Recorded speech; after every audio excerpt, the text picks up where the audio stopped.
তো আমি লাভলি মাহি চলে আসলাম ছোট্ট একটা মোটিভেশনাল ভিডিও নিয়ে। তো আজকের যে বিষয়টা সেটা হলো ব্যর্থতা থেকে কিভাবে সাফল্যর উৎস, মানে ব্যর্থতা কিভাবে একটা সাফল্যের উৎস হতে পারো।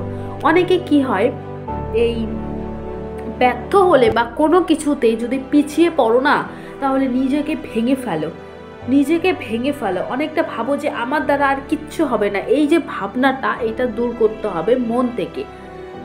যদি ব্যর্থ হও, অবশ্যই কখনো নিজে পিছিয়ে যাবে না। ব্যর্থতা কিন্তু সাফল্যের অন্যতম রাস্তা, সেটা কিন্তু সবাই জানে না। এই ব্যর্থতা জীবনে কিন্তু একটা অন্যতম রাস্তা। ব্যর্থ হলে কখনো ভেঙে পড়বে না। এই যে ধরো এক্সাম্পল বলছি, অনেকের ব্রেকআপ হয়ে যায়। ব্রেকআপ হওয়ার পর তারা এতটাই নিস্তব্ধ হয়ে যায় যে আমার দ্বারা আর প্রেম হবে না, বা আমার দ্বারা আর সেই মেয়েটা আমার বেঁচে থাকার কোনো মূল্যই নেই, আমি মরতে যাব, এই করতে যাব। এই যদি ভাবনা থাকে তাহলে অবশ্যই আমার ভিডিওটা পুরোটা দেখবে। যদি এই সমস্ত ভাবনা থাকে, আমি বলবো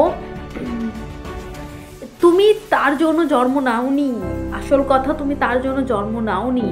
যে তোমাকে ছেড়ে চলে গেছে তার জন্য ভাবনা চিন্তা করে কেন তুমি মরতে যাবে? তোমার জীবন এখনো অসম্পূর্ণ আছে, তোমার জীবন এখনো পড়ে রয়েছে। তোমাকে নিজের মতো গড়ে তুলতে হবে। তার জন্য তুমি জীবনটাকে শেষ করবে, এটা কিন্তু চলবে না। তোমার মাও বা তোমাকে জন্ম দিয়েছে তার জন্য জীবন শেষ করার জন্য না, তাই তো? তার জন্য জীবন শেষ করার জন্য। জীবনটাকে তৈরি করো, নিজের মনের মতো করে তৈরি করো। তার জন্য কি দরকার? সময়ের দরকার, তাই তো? সময়ের দরকার।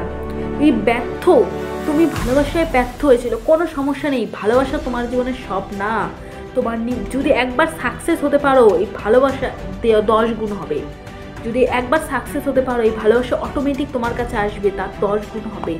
তো কখনো ব্যর্থতা হলে সেইখান থেকে উঠে দাঁড়াবে, সেখানে পড়ে থাকবে না।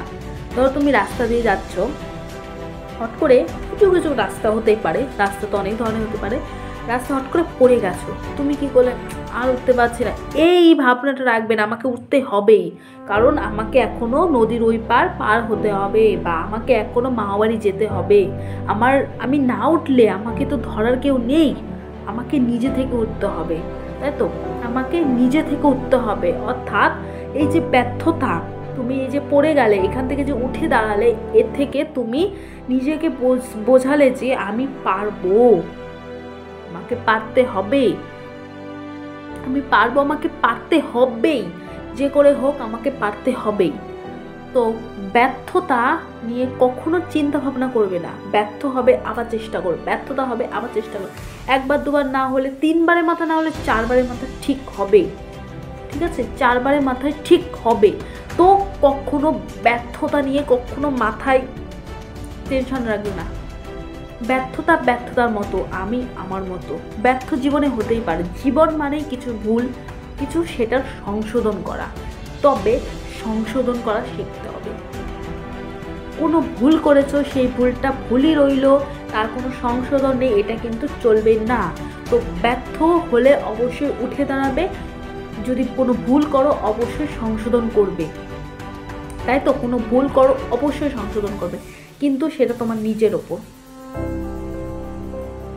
তুমি যদি চাও এই ভুলটা আমার ভুলই থাক, কোনো ব্যাপার না, কিন্তু এ থেকে যে তোমার ক্ষতি হবে সেটা তুমি এখন বুঝবে না, পরে বুঝবে। তো কখনো ব্যর্থতাকে কখনো প্রশ্রয় দেবে না। ব্যর্থটাকে কাজে লাগাও সাকসেসের জন্য কাজে লাগাও তোমার। তো জীবনে সাফল্য অর্জন করতে হলে অবশ্যই ব্যর্থ হবে, কিন্তু তার থেকে ভেঙে পড়বে না। আমার আজকের ভিডিওটা, এই যে মোটিভেশনাল ভিডিওগুলো আমি করি, তো তোমরা একটু সাপোর্টে থাকলে আমি আরও একটু তোমাদের মোটিভেট করতে পারবো। তো আজকের মতো আর বেশি দূর এগোবো না। তো কি আজকের পয়েন্ট? ব্যর্থতা থেকে আস্তে আস্তে সাফল্য। ব্যর্থতাই হলো তোমার মেন প্রথম ধাপ আর কি সাফল্যের। তো ব্যর্থতাকে অ্যাকসেপ্ট করতে শেখো, আজকের মতো এইটুকুই। নেক্সট মোটিভেশনাল ভিডিও আবার দেখা হয়ে যাবে। আজকের মতো এইটুকুই।